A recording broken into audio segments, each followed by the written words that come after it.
Hi, everyone. There's one more thing I forgot to add, and that was about the audience of the article. When you are asked who is the audience or the intended audience of the article, some questions you should ask are, who wrote the article? Is there one author or more than one author? It's generally available by looking at the front page of the article. You find out where it was published. Of course, you want to know the name of the journal. Sometimes you need to look at the information of the journal to find out the purpose of the journal. Usually professional journals you can figure out what their purpose is from their name. I belong to professional organizations. I belong to the Association of California School Administrators. It's my main one. I belong to a couple of others. There's a curriculum one as well. But that's a professional organization. You can imagine that as such, most of us are school administrators. Not all of us, but most of us are. Some of us may be professors of education, but not actually practitioners of school administration. Some of us might be teachers and thinking about going into school administration, but that's kind of an example of a professional organization. As such, we have a publication or we have a journal. Okay. That is true of many, many, many, many professional organizations. And when you become a professional, you join an organization. We teachers have them. Generally, we belong to unions. Those are our professional organizations, but they're sometimes slightly different. Professional organizations are not always unions and vice versa. Unions sometimes do have publications. Union publications are not always peer-reviewed journals. So academic journals tend to be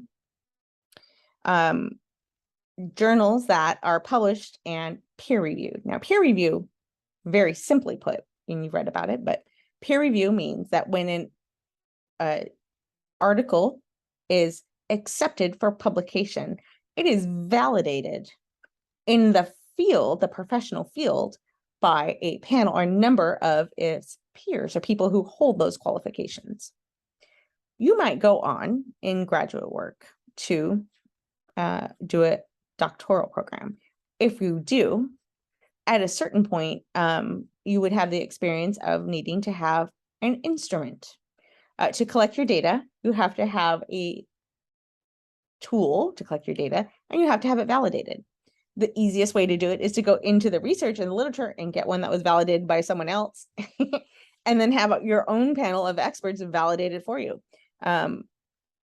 It helps if you know people in the field who are knowledgeable and can validate it. You ask your friends to do it. If they are trustworthy, qualified, and reputable. I've done it quite a few times. In my own field, I wouldn't do it outside of my field. So in my particular field, I have some areas of specialty. I am qualified and able to do so in that area only. That's an example of how a peer would review something. So a journal article for publication, when you submit something for publication, would go to a panel of peers. And the process it varies slightly by organization and by standard, but in general, it gets reviewed and the panel determines, yes, this meets our standard and it does reflect something that we believe is valid and important in our field. We will publish it. We will put our name, we will put the strength of our organization. We recognize it in the field. That is what it means to be peer reviewed and published in this sense. And I think I mentioned in my last video, I got to do that as an undergraduate student because I was in a program that had some really rigorous opportunities to do research.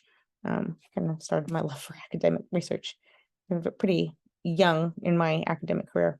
It's not an important study. I'll share it. Nobody cares really much about the one plant that I wrote about, but from time to time, it still happens. And this was published in, I think, 1994. From time to time, I'm still contacted by people requesting a copy of that article that I wrote a long time ago, because there's very little written about that one plant. So, I mean, I would say nobody cares. Some people care. People who study plants, because my undergraduate is in the area of botany, people who study wetland plants and specifically caryxes or sedges, people in that field do care about that. So I shouldn't say nobody, but the general public doesn't care so much. My article was reviewed by a panel of its peers by the journal that published it, and it's the same. So when you want to know who is the audience, who are the authors intending to persuade or to convince? Now, this is tricky because you have to think about what is the purpose of that. Okay. Sometimes people write research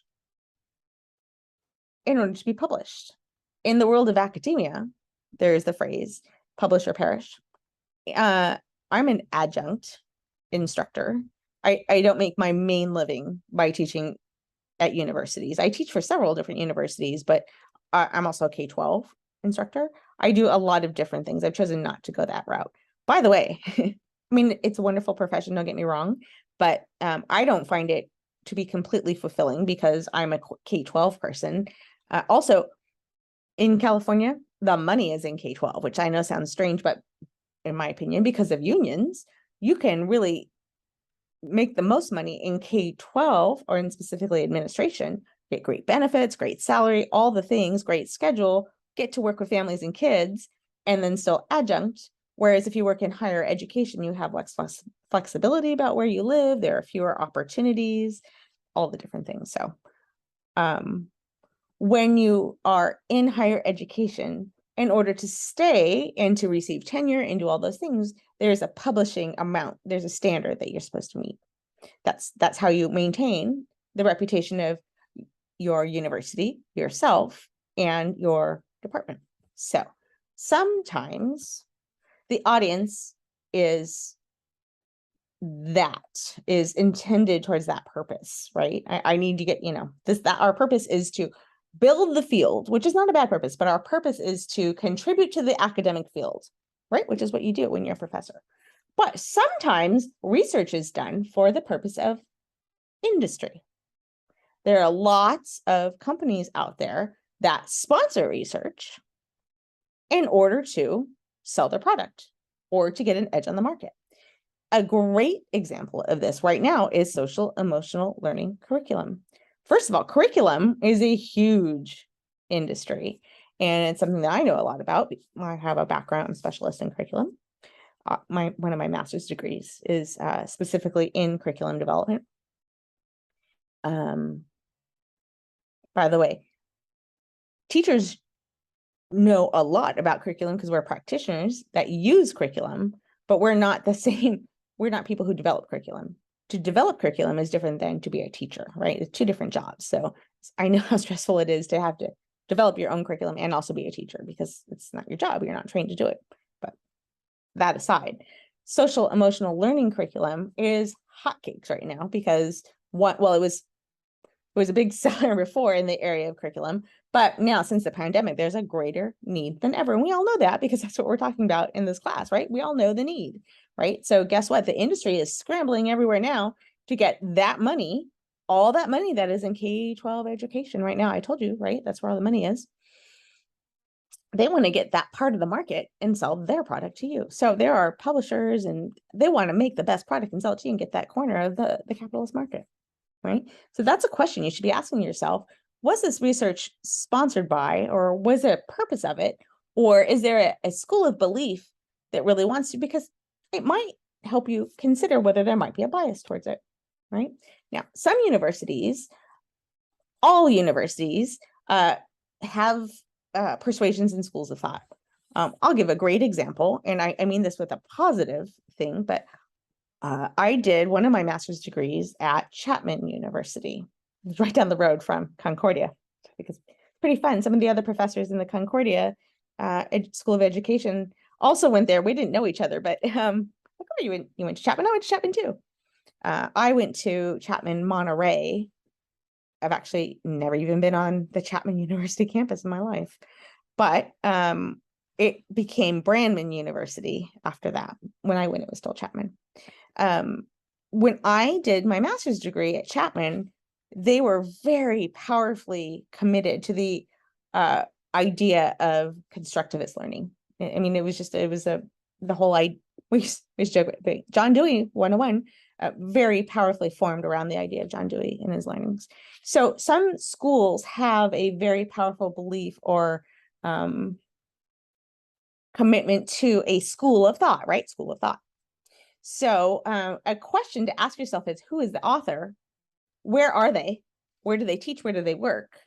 What might that represent in this research? Oh, if it comes from a particular school, would they be looking to have research that supports that school of thought?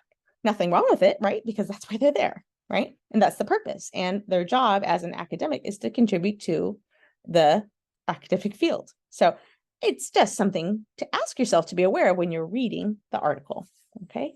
Another question to ask yourself is, where and when was the article published, right? So sometimes geography can give you a clue as to that. So for the most part, that is, was it published in the United States or out of the United States? Because that can indicate some things. But it might also be when. You might think about landmark things that were happening in history, just previous to the research having been done, that would have influenced the reason why the research was done. I think that research for the next 5-10 years is really going to be influenced by what we've experienced with the COVID pandemic, for example. Okay. Other questions to ask yourself is, to whom does the journal speak, or what voice or profession does it represent? What is the purpose of the article, and who might profit from the article? And I think I've seen on several of your assignments, well, the reason it was this, well, if you're reading a dissertation, the purpose of the author, the reason why they wanted to graduate. Now, they might have picked their topic for other purposes. I mean, you have to have a reason. You have to justify why you have a valid topic.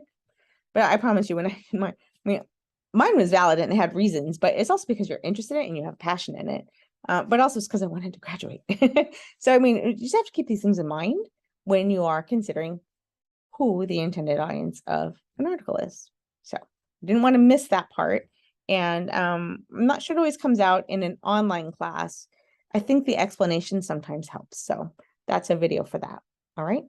All right, everybody. Let me know if you have questions around audience of an article.